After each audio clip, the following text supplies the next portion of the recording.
Neste livro, que ficou em primeiro lugar na lista do The New York Times, a autora Brené Brown trata de assuntos que costumam ser evitados, como vulnerabilidade, medo, vergonha e imperfeição.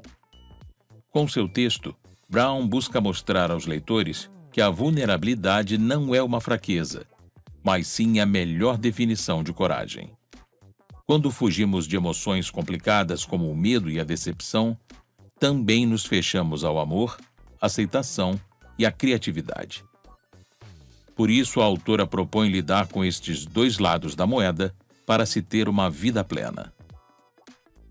Já pensou em como as inseguranças podem ser a sua maior fonte de força? O livro de Brené Brown vai desafiar você a mudar a maneira como vive e se relaciona. Se interessou?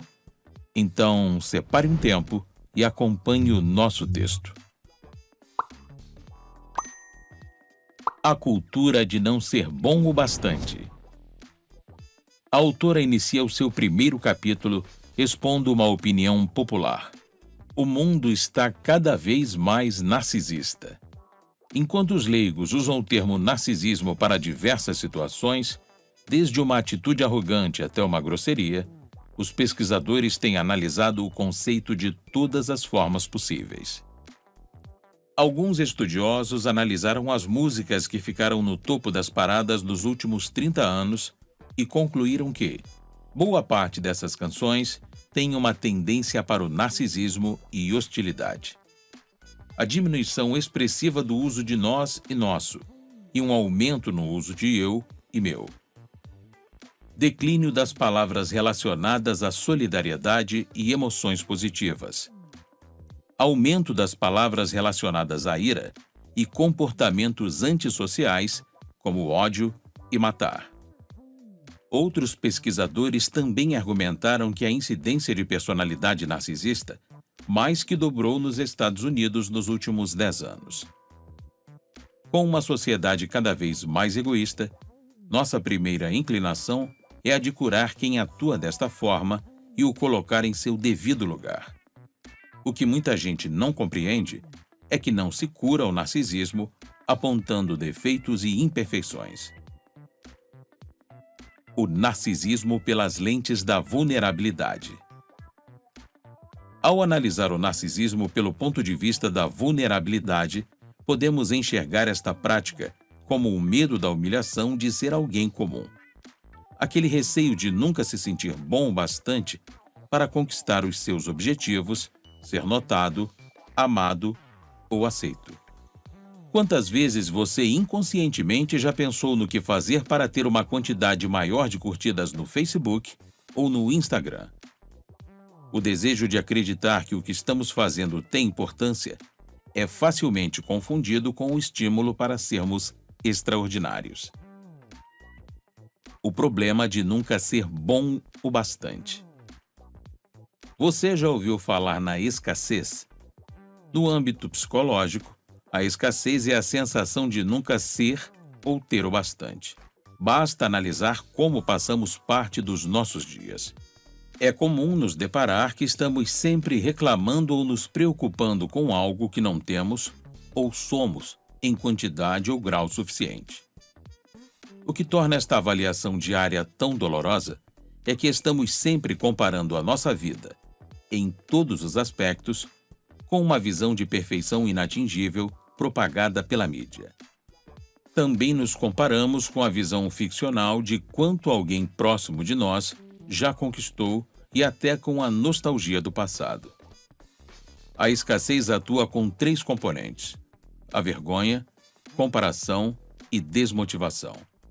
Ao ter a lista de perguntas para cada um destes componentes e tentar responder, tenha em mente todos os ambientes e sistemas sociais de que você faz parte, como escola, trabalho, família, grupo de negócios, etc. 1. Vergonha. O medo do ridículo e a depreciação são usados para manter as pessoas na linha? Apontar culpados é uma prática comum? O valor de alguém está ligado ao sucesso, produtividade ou obediência? Humilhações são frequentes? perfeccionismo é uma realidade? 2. Comparação. Há comparação e disputa o tempo todo? A criatividade tem sido sufocada? As pessoas são confinadas em padrões estreitos? Há um modo ideal de ser que serve de medida para todos? 3. Desmotivação. As pessoas têm medo de correr riscos e tentar coisas novas? É mais fácil ficar quieto do que compartilhar experiências? A impressão geral é de que ninguém está escutando? Todos estão se esforçando para serem vistos e ouvidos? O oposto de viver em escassez não é cultivar o excesso. Os dois são os lados da mesma moeda. O oposto da escassez é o suficiente ou plenitude. Em essência, é a vulnerabilidade, ou seja, enfrentar a incerteza, a exposição e os riscos emocionais com a certeza de que você é boa o bastante. Derrubando os mitos da vulnerabilidade. Mito 1. Vulnerabilidade é fraqueza. Este é o mito mais conhecido e aceito pela sociedade, assim como é o mais perigoso. A vulnerabilidade não é algo bom ou ruim. Ela é o centro de todas as emoções e sensações. Então, acreditar que a vulnerabilidade é fraqueza é a mesma coisa que acreditar que todos os sentimentos são fraquezas. A nossa rejeição à vulnerabilidade vem muito da sua associação com sentimentos negativos, como medo, vergonha, tristeza e decepção. Contudo, ela também é berço de emoções e experiências que tanto almejamos. Quando estamos vulneráveis, o amor nasce, assim como a alegria, aceitação, coragem e empatia. Se abrir para o amor é bastante incerto, não é mesmo? É se tornar vulnerável a quem se ama. Afinal, não temos nenhuma segurança de que vamos ser amados de volta. Mesmo assim, você consegue imaginar viver sem amar e ser amado? Este é só um exemplo de como a vulnerabilidade pode ser positiva. Mito 2. Vulnerabilidade não é comigo. Mesmo se você optar por abrir mão de relacionamentos e se isolar do mundo, ainda assim estaria sujeito à vulnerabilidade. Experimentar ser vulnerável não é uma opção. A única escolha que temos é de como vamos reagir assim que formos confrontados com a incerteza e exposição emocional. Mito 3. Vulnerabilidade é expor toda a minha vida. A vulnerabilidade baseia-se na reciprocidade e requer confiança e limites. É compartilhar nossos sentimentos e experiências com pessoas que conquistaram o direito de conhecê-los. Mito 4. Eu me garanto sozinho. Se garantir sozinho é algo bastante reverenciado em nossa sociedade. Porém, a jornada da vulnerabilidade não foi feita para ser percorrida sem companhia. Todo mundo precisa de apoio. Além disso, a coragem de enfrentar a vulnerabilidade encoraja aqueles que estão perto de você. Compreendendo e combatendo a vergonha. Aprender a lidar com a vergonha é parte da vulnerabilidade. A boa notícia é de que você não está sozinho. Todos nós sentimos vergonha de alguma coisa e temos receio em falar sobre ela. Mas tenha em mente que as pessoas que não são prisioneiras da vergonha normalmente são mais criativas, ousadas, comprometidas e dispostas a tentar de novo até dar certo. Não podemos abraçar a vulnerabilidade se a vergonha estiver sufocando a nossa valorização e conexão com a vida. A autora define a vergonha como um sentimento intensamente doloroso ou a experiência de acreditar que somos defeituosos e, portanto, indignos de amor e aceitação. Descomplicando a vergonha. Você já parou para pensar na diferença entre vergonha e culpa? Pode parecer besteira, mas é fundamental entender qual a divergência entre estes dois sentimentos. Para ficar mais claro, vamos dar um exemplo. Culpa: eu fiz algo ruim. Vergonha: eu sou algo ruim. Deu para perceber a diferença? Quando sentimos vergonha, estamos mais inclinados a nos proteger culpando algo ou alguém, tentando justificar o nosso erro. Quando nos desculpamos por alguma coisa ou reparamos um erro, a culpa e não a vergonha é geralmente a força propulsora para mudar o nosso comportamento. Vivemos em um mundo em que boa parte da sociedade ainda é adepta da crença que a vergonha é uma boa forma de manter alguém na linha. Porém, este sentimento está altamente ligado a vícios, bullying, agressão, depressão e distúrbios alimentares. O que fazer com a vergonha? A resposta é resiliência, que é a nossa capacidade de nos recuperar rapidamente de um revés ou de nos adaptarmos a uma mudança. A resiliência tem a ver com sair deste sentimento de vergonha para o afeto da empatia. Ao conseguirmos compartilhar nossa história com alguém que responda com solidariedade e compreensão, a vergonha perde a força. A autoaceitação também é um sentimento bastante importante neste processo. A autora aponta 4 elementos da resiliência à vergonha. 1. Reconhecer a vergonha e compreender seus mecanismos. 2. Praticar a consciência crítica. 3. Ser acessível. 4. Falar da vergonha.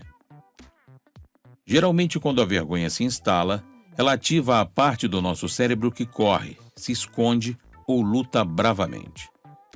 Estas estratégias nos levam para longe da empatia, pois são voltadas em apenas nos desligar da dor da vergonha. Mas como lidar com a vergonha? Brené Brown descreve 3 movimentos. 1. Praticar a coragem e ficar acessível.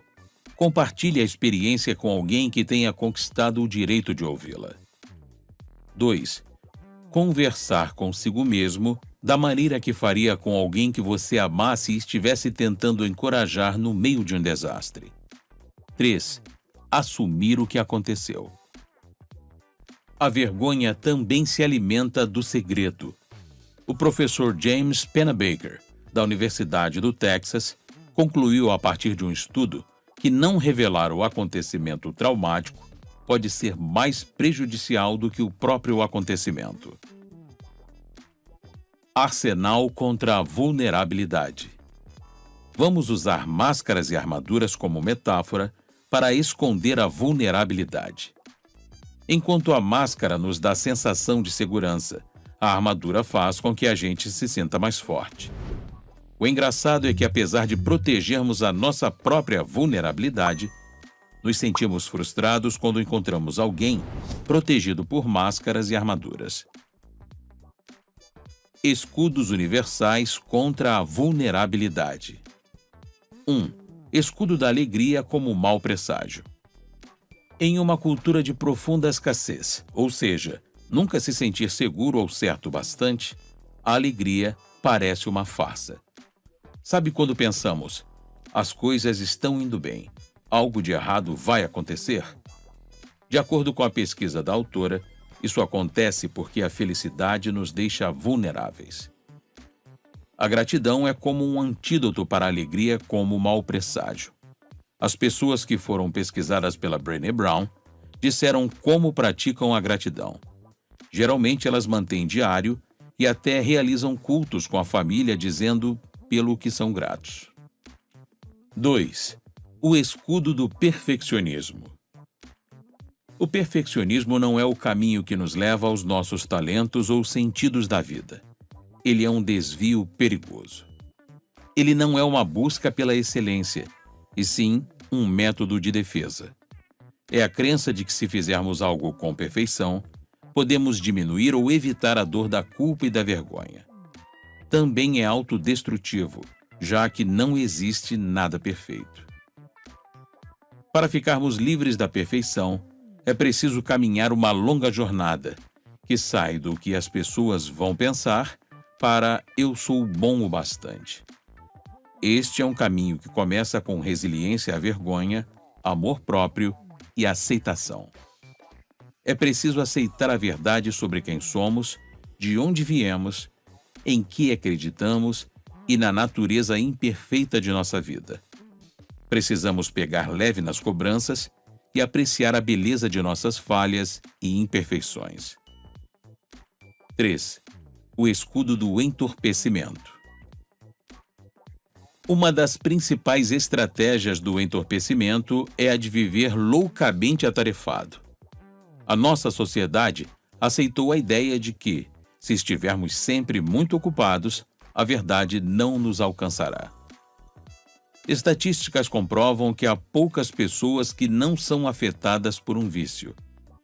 Ele pode até não ser compulsivo e crônico, mas não significa que não entorpecemos nossa sensação de vulnerabilidade. Reflita sobre tudo aquilo que faz diariamente para se anestesiar de algumas coisas. Pode ser o consumo de bebida alcoólica enquanto prepara o jantar, as 60 horas de trabalho semanal, consumo abusivo de açúcar, tempo excessivo na frente de uma tela, as várias xícaras de café e por aí vai.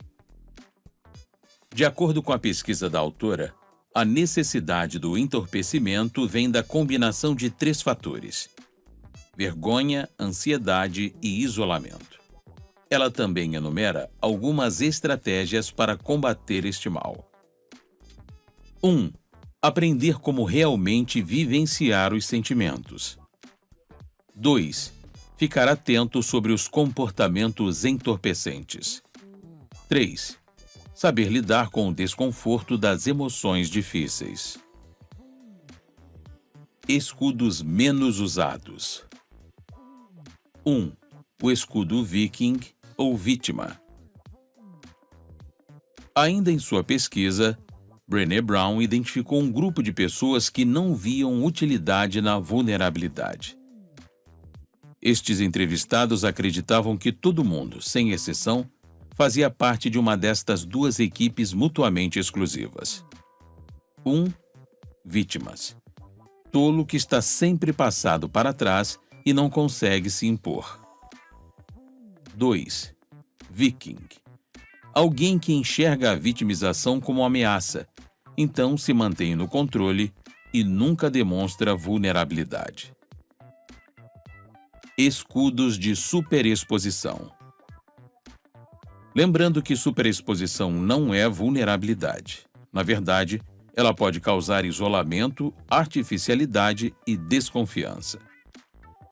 1. O escudo holofote. Para entender melhor o holofote, é necessário saber as intenções por trás desse tipo de exposição. É para aliviar a dor? Testar a lealdade e a tolerância em um relacionamento? Forçar um novo contato? Infelizmente, na maior parte dos casos, o uso desse escudo tem o resultado contrário daquilo que esperamos. As pessoas se assustam, se retraem e a nossa vergonha e isolamento aumentam. Quando expomos nossa vulnerabilidade para quem não temos um vínculo genuíno, a reação emocional deles é se retrair. 2. Escudo invadir e roubar. Aqui, a vulnerabilidade é usada como forma de manipulação. O invadir e roubar como escudo tem a ver com invadir as fronteiras sociais das pessoas com informações íntimas e, então, roubar toda a atenção e energia possível. 3. O escudo zigue-zaguear. Esta é a metáfora perfeita para a maneira como gastamos uma energia enorme tentando driblar a vulnerabilidade quando custaria muito menos esforço enfrentá-la de frente. Nesta forma de escudo, a pessoa tenta controlar uma situação dando as costas para ela e fingindo que ela não existe. 3. O escudo desconfiança, crítica, frieza e crueldade. Estas características, além de manter a sua vulnerabilidade à distância, têm o poder de funcionar como uma arma, ferindo as pessoas que estão vulneráveis e as colocando em posições difíceis. Trabalhando as mudanças e fechando a fronteira da falta de motivação. Estamos vivendo de acordo com aquilo que pregamos? Para desenvolver uma estratégia de transformação coerente e eficaz, é essencial confrontar nossas virtudes desejadas com as praticadas, ou seja, como nós realmente vivemos, sentimos, pensamos e agimos. A fronteira da falta de motivação. A falta de motivação é um problema comum em diversos ambientes. É comum nos desligarmos e deixarmos de nos envolver com alguma coisa para proteger nossa vulnerabilidade. A distância entre as virtudes praticadas e as desejadas é chamada de lacuna de valores. A expectativa de valores que não se pode alcançar é uma das razões para a desmotivação. Ousadia para reumanizar a educação e o trabalho. Nós já comentamos que um dos obstáculos para a criatividade e inovação é a vergonha. Aquele medo e angústia de ter a ideia humilhada na frente de todos os colegas. Para recuperar a criatividade, a inovação e o aprendizado, os líderes precisam se comprometer a reumanizar a educação e o trabalho. Mas o que isso significa? Significa que é preciso entender como o padrão de escassez está afetando a maneira como trabalhamos e lideramos. Além disso, é necessário abraçar a vulnerabilidade e reconhecer e enfrentar a vergonha. Reconhecendo e combatendo a vergonha. Vergonha produz medo, diminui a nossa tolerância à vulnerabilidade e atrofia a criatividade, motivação, inovação, produtividade e confiança. Geralmente este sentimento é algo mais velado. Por isso, Brené Brown demonstra alguns sinais de que a vergonha já impregnou na cultura da empresa ou escola. São eles: culpa, fofocas, favoritismo, apelidos pejorativos e assédio. Quando vemos que a vergonha está sendo tratada como uma ferramenta de controle e gerenciamento, é preciso tomar providências para acabar com essa atitude. Diminuir a lacuna de valores com feedback de qualidade. Sem feedback não há mudança transformadora. Quando não conversamos com nossos liderados sobre seus pontos fortes e oportunidades de crescimento, eles começam a questionar as suas contribuições. Criando filhos plenos. Quem não gostaria de ter um manual de instruções sobre como criar os filhos, não é mesmo? Se a criação dos pequenos já é difícil, imagine na cultura da escassez. Por isso, precisamos ajudar nossos filhos a entender, potencializar e aproveitar sua estrutura emocional. Lhes ensinar a combater as insistentes mensagens da sociedade que dizem que eles nunca serão bons o suficiente. A vulnerabilidade está no centro da história familiar. É ela quem molda quem somos e quem nossos filhos são. Em outras palavras, para as nossas crianças se amarem e se aceitarem como são, é preciso que a gente também se aceite e se ame como somos. Como pais, é a nossa função ajudar os pequenos a enfrentar a vergonha e desenvolver a dignidade. Só vale ficar atento aos pré-requisitos que, conscientemente ou não, estamos transmitindo a eles. Também é importante combater a sensação de perfeccionismo nas crianças e adolescentes. Na verdade, coloque em prática na criação tudo aquilo que você já aprendeu até agora. E não se esqueça da importância de ensinar a resiliência, autoaceitação e de como diminuir a lacuna de valores. Acreditar na revelação. Todo este livro de Brené Brown é fundamentado em diversas pesquisas que a autora realizou ao longo dos anos. A jornada da pesquisa. Em seu doutorado, a autora se apaixonou pela riqueza e profundidade da pesquisa qualitativa. Entre sua metodologia preferida está a teoria fundamentada de dados. Nela, a pesquisadora desenvolve teorias baseadas em experiências, ao invés de comprovar ou desmentir teorias já existentes. Em seu estudo sobre a vergonha e vulnerabilidade, Brown entrevistou 750 pessoas do sexo feminino e 530 do sexo masculino. Ou seja, tudo aquilo que é descrito em seu livro tem como base as respostas de mais de 1.200 entrevistas realizadas. Então, o que achou do livro de hoje? Está preparado para enfrentar a vergonha, acabar com o sentimento de escassez e aceitar a vulnerabilidade em sua vida? Esperamos que as informações demonstradas tenham servido como um impulso para a sua transformação.